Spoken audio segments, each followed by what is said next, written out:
বিধানসভা ছেড়ে হাবড়ার যুব কম্পিউটার সেন্টারে পরীক্ষা দিলেন বাগদার নবনির্বাচিত বিধায়ক মধুপর্ণা ঠাকুর। রাজ্যে উপনির্বাচনে বাগদা কেন্দ্র থেকে তৃণমূল কংগ্রেসের প্রতীকে জয়লাভ করেছেন ঠাকুরনগর ঠাকুরবাড়ির অন্যতম সদস্য মধুপর্ণা ঠাকুর। শুক্রবার ২৬শে জুলাই মধুপর্ণা জানান বর্তমানে তিনি ১.৫ বছরের একটি এডিএফসি কম্পিউটার কোর্স করছেন। সেই কোর্সের পরীক্ষা দিতেই এদিন হাবড়ার যুব কম্পিউটার সেন্টারে আসেন বাগদার নবনির্বাচিত বিধায়ক মধুপর্ণা। নির্বাচনে ব্যস্ত থাকার ফাঁকেই অল্প অল্প সময় ধরে এই কোর্সের সিলেবাস কমপ্লিট করায় পরীক্ষা দিতে কোনো রকম অসুবিধা হয়নি তার। পরীক্ষাও বেশ ভালো হয়েছে বলেও জানান তিনি। মধুপর্ণা জানান মা মমতা বালা ঠাকুর বলেছিলেন বর্তমান যুগের সঙ্গে তাল রাখতে কম্পিউটার কোর্স করার কথা, তাই কম্পিউটারের আইটি এবং এফএ কোর্সে ভর্তি হন মেয়ে মধুপর্ণা। সব মেয়েরই ইচ্ছে থাকে নিজের পায়ে দাঁড়ানো, সেই জায়গা থেকে তিনি আগামী দিনেও চাকরি সহ উচ্চশিক্ষায় এগিয়ে যাবেন বলেও জানান। তিনি এমএসসিও পড়ছেন, পাশাপাশি বর্তমানে বিধায়ক হিসেবেও কাজ করতে হচ্ছে তাকে।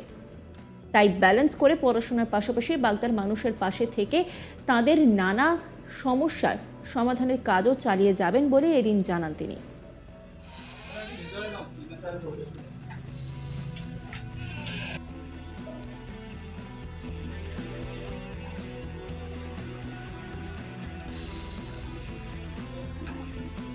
ব্রিজ, রাস্তা, লাইট সহ নানা সমস্যার কথা ভোট প্রচারে গিয়ে মানুষের কাছ থেকে শুনেছিলেন তিনি।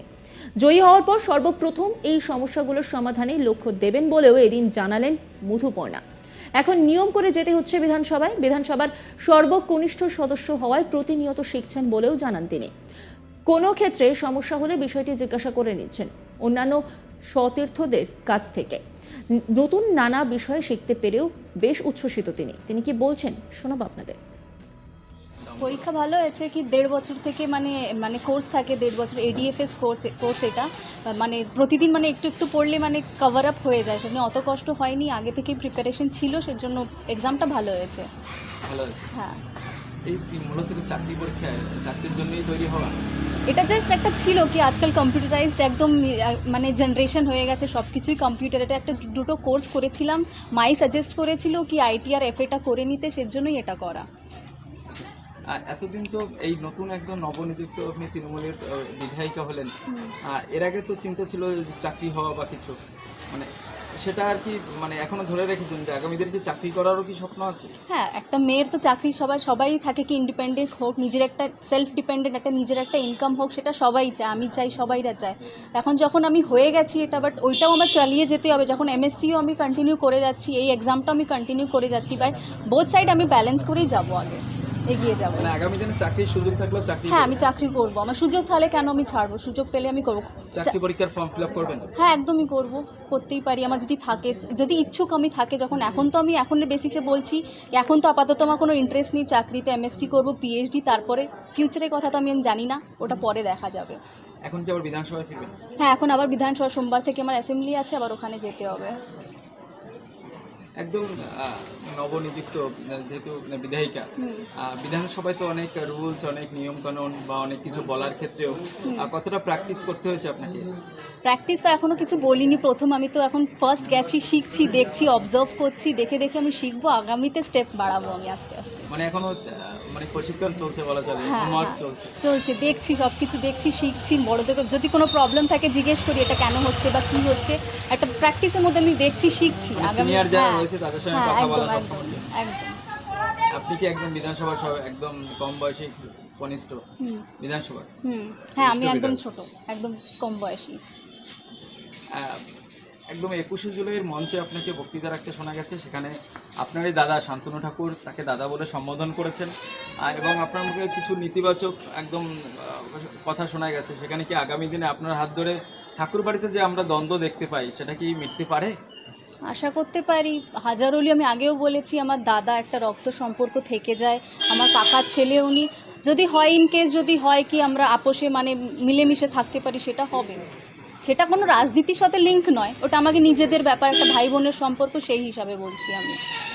একজন প্রতিশ্রুতি দিয়েছিলেন বিভিন্ন মানে বাগদার এই ভোটের ক্ষেত্রে সব থেকে প্রথম এবং প্রধান কী কাজ থাকবে বাগদাবাসীর জন্য? আমি যখন ক্যাম্পেনিংয়ে গেছিলাম প্রতিটা প্রায় অনেক বাড়িতে যাওয়া হয়েছিল, ওখানে ব্রিজের খুব সমস্যা, রাস্তা, লাইট, জল, এইসব জিনিসের খুব কষ্ট আছে। ওনাদের কথা দিয়ে এসেছি, আমি কথা রাখতে চাই, ওনাদের হয়ে যেন আমি কাজ করতে পারি।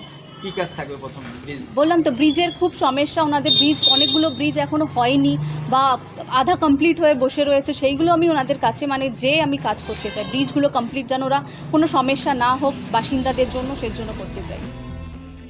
এই নিয়ে একটি রিপোর্ট তুলে ধরেছেন আমার কলিগ দীপক, দেখাবো আপনাদের।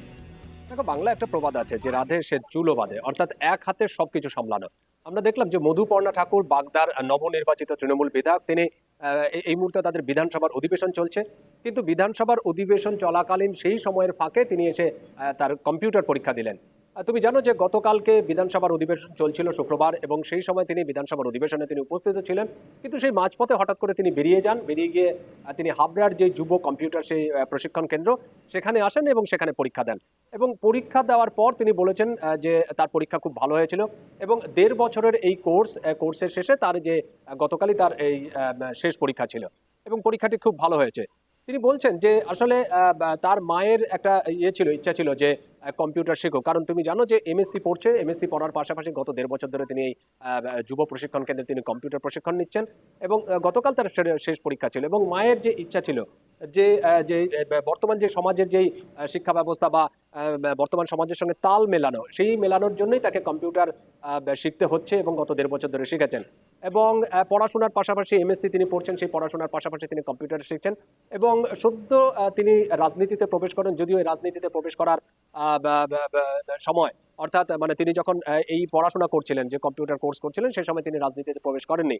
হঠাৎ করেই তার রাজনীতিতে প্রবেশ, এবং তাকে প্রার্থী করা হয়েছে তৃণমূলের, এবং বাগদা বিধানসভা কেন্দ্র থেকে যে উপনির্বাচন হলো সেই উপনির্বাচন থেকে জয়ী হয়েছেন।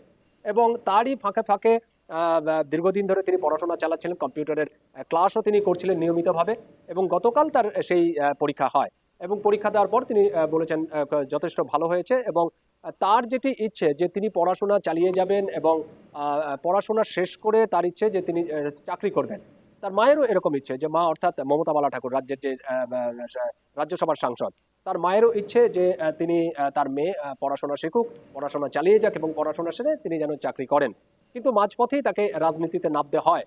তুমি জানো যে এই যে সম্প্রতি যে নির্বাচন হলো, এই নির্বাচনে কিন্তু বিপুল ভোটে জয়ী হয়েছে এই যে তৃণমূলের যে প্রার্থী মধুপর্ণা ঠাকুর, তিনি হারিয়েছেন বিজেপির প্রার্থী বিনয় কুমার বিশ্বাসকে। স্বভাবতই তার কাছে একটা প্রত্যাশা আছে রাজ্যের মানুষের, বিশেষ করে বাগদার যে ভোটার আছে, বাগদার যারা সাধারণ মানুষ আছে, যে সেখানে যে সমস্ত নাগরিক সুবিধা অসুবিধা আছে, বা যে সমস্ত রাস্তাঘাট হোক, বিদ্যুৎ হোক, কিংবা ব্রিজের সমস্যা হোক, তিনি নির্বাচন। নজর রাখুন আজ তাক বাংলার ইউটিউব স্ট্রিমিংয়ে।